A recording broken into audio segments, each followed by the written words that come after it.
Hi, this is Jay Carper of American Torah, and I want to talk to you about a controversy that never seems to die among Hebrew Roots and Messianic Jewish folk.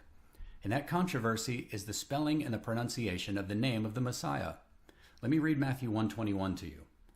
She will bear a son, and you shall call his name Jesus, for he will save his people from their sins. Now, we know that his name wasn't Jesus. The New Testament was actually written in Greek, and he and his family spoke either Hebrew or Aramaic, and none of those languages have a J sound. And some people actually get pretty irate that English Bibles have changed the Hebrew name to this Jesus. He's the Hebrew Messiah, after all. Now, what did his parents and friends call him if not Jesus? Yeshua, Yehoshua, Yahashua, or something else? Now, linguists and historians almost universally say that Yeshua is correct. This is a very common Jewish name at the time, and it actually means salvation in Hebrew. But linguists and historians have been wrong before, and they will be wrong many times in the future. So we can't dismiss this objection on that alone. When you get down to it, I think it's the wrong question.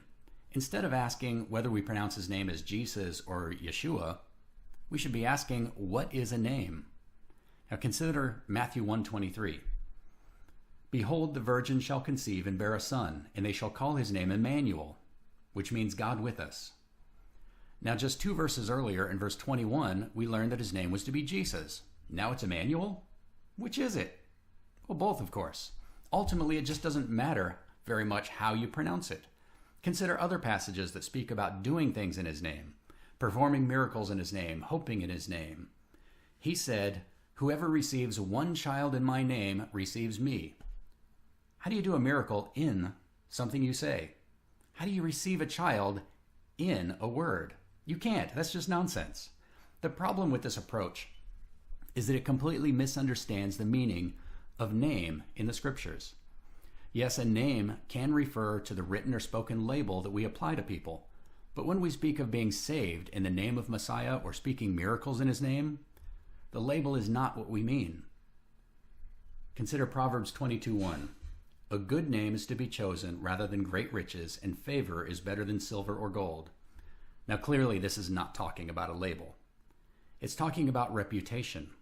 A name in this context is the sum total of a person's character, his history, his promises fulfilled and forgotten, his accomplishments. Now that's a real name. The Messiah's name isn't a particular spelling or pronunciation. It's the totality of who he is. His name is salvation, Redeemer, King of Kings. He's the sum of God's promises and the central point of Torah. You can call him Jesus if you want. You can call him Yahashua. I prefer the Hebrew Yeshua because it actually means something on its own.